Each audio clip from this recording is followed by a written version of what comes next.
আমার আব্বা হযরত একটা কথা বলতো সব সময়, বাবারে পড়াশোনা করবা, জজ ব্যারিস্টার হবা, কোনো বিচারক হবা, কোনো কিছু হবে এই চিন্তায় পড়াশোনা করবে না।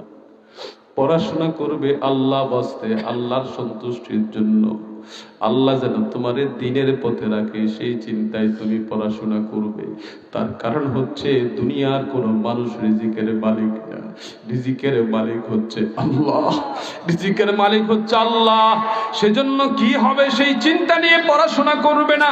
2 নাম্বার হচ্ছে অহংকার রাখবে না, অন্তর থেকে অহংকার দূরীভূত করে দাও। ছোট্ট কাল থেকে দেখেছি ধরে ধরে মানুষের জুতাগুলো ঠিক করায়া দিত। মসজিদে যখন বাবার সাথে যেতাম, যখন আব্বা হযরতের সঙ্গে মসজিদে যেতাম, মসজিদে ঢোকার সময় বলতে জুতাগুলো উল্টায় পড়ে আছে, জুতাগুলো একটু ঠিক করে সুন্দর করে সাজায় রাখো। জুতাগুলো সাজায় রাখতাম।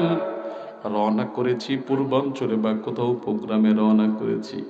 একবার রওনা করেছি বরুড়া থানায়, রানীসরা পার হয়েছি।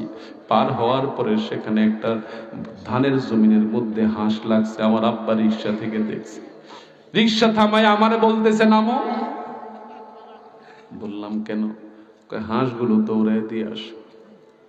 বললাম আব্বা জান, মানুষের ধান খায়, হাঁসে খায়, এটা আমি কেন যাব? আমাকে বললেন রে বাবা,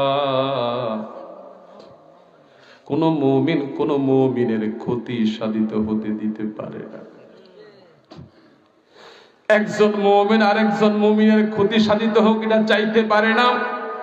আল্লাহর নিষেধ আছে, আল্লাহর নিষেধ আছে। আর এখন মুসলমান মুসলমানকে গালি দেয়, এক হুজুর আরেক হুজুরকে গালি দেয়, 2 হুজুরের সঙ্গে থাকতে পারে না, খাইতে পারে না, চলতে পারে না। আছে নাকি নাই?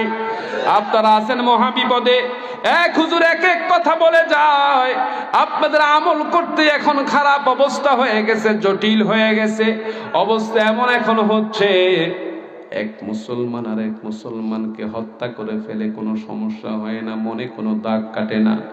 মা ছেলেকে হত্যা করে, ছেলে বাবাকে হত্যা করে, স্বামী স্ত্রীকে হত্যা করে, স্ত্রী স্বামীকে হত্যা করে।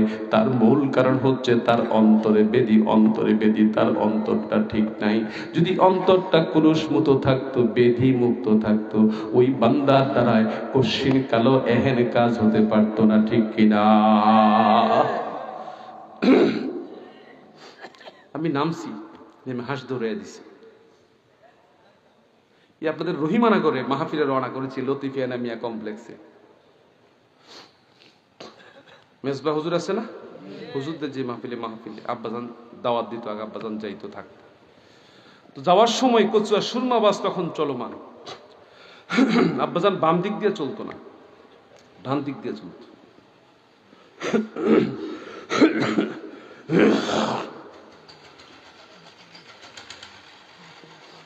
রিক্সা দিয়া বা বেবি ট্যাক্সি দিয়া যাইতো।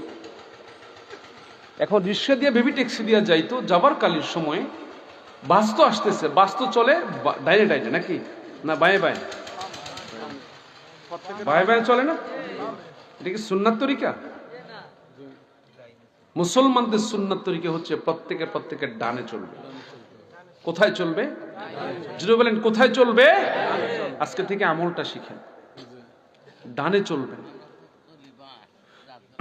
জি, গাড়িতে উঠে বাধ্য আপনি বাই, কিন্তু হাঁটার সময় তো ডানে হাঁটতে পারেন।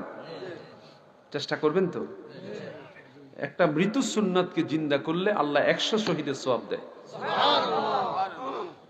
ডান পাশে হাঁটবেন, ডান পাশে হাঁটবেন। খাবারের প্লেটে ডান দিক থেকে খাবার খাওয়া শুরু করবেন। কথা বুঝতে পারছেন? পানি পান করার সময়, চা পান করার সময়, কফি পান করার সময়, পানীয় হালাল পানীয় পান করার সময় ডান হাতে পান করবেন। খাবার ডান হাতে খাবেন। ডান আপনার জন্য সুন্নাত। আল্লাহ তাআলা আমাদের কবুল করুক বলি আমিন। তো বাসে যখন আসছি, সুরমা বাস, ব্রিক ফিল্ড আছে না ওখানে, ব্রিক ফিল্ডে একটু সামনে বাসে যখন আসছি, রিক্সাওয়ালার যখন বাস আসতেছে, রিক্সাওয়ালা চলতেছে ডান পাশে, বাসওয়ালার উল্টা দিক না এটা। বাসওয়ালা গাড়ি থামাইয়া দিছে।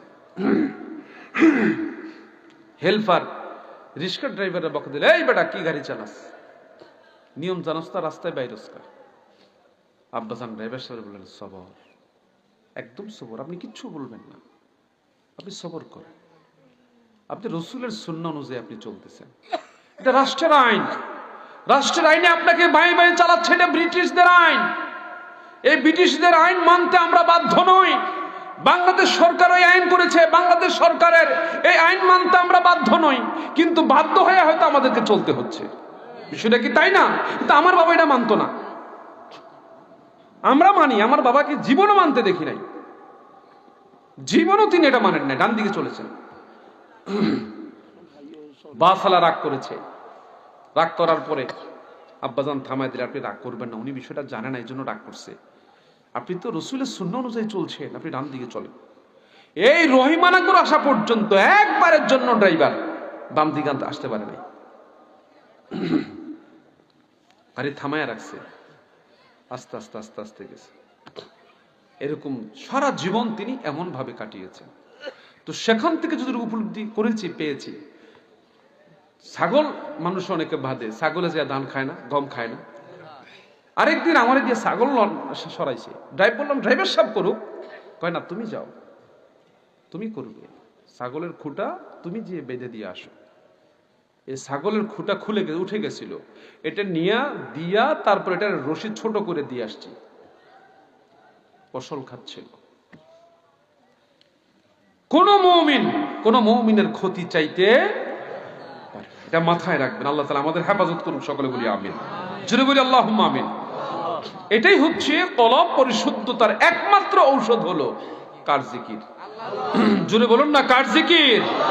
বলেন না আল্লাহ, মায়া করে বলেন না আল্লাহ, আল্লাহ, আল্লাহু আকবার, ইয়া রহমান, ইয়া রহিম, ইয়া গফুর, ইয়া গফফার।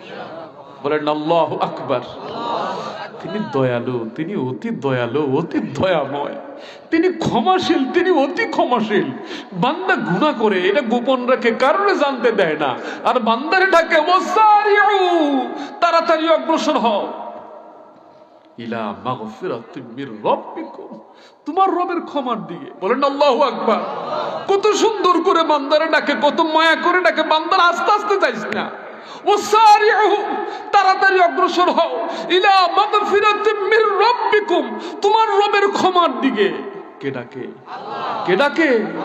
ওয়া জান্নাতিন আরদুহাস সামাওয়াতু ওয়াল আরদু, ওই জান্নাতের দিকে যে জান্নাতের সীমানা আকাশ হতে জমিন অবধি। বলেন আল্লাহু আকবার। কে ডাকতেছে? কে ডাকতেছে? আল্লাহ ডাকতেছে। এত সুন্দর করে ডাকে, দ্রুত অগ্রসর হও, আস্তে আস্তে। রব্বে করিম আমাদেরকে ডাকেন। এই অন্তরকে পরিশুদ্ধতার জন্য আল্লাহ তাআলার ঘোষণা অনুযায়ী একমাত্র ঔষধ হলো আল্লাহর জিকির। এজন্য আল্লাহ তাআলা তার ঘোষণায় বলে দিয়েছেন, قد أفلح من تزكى وذكر اسم ربه فصلى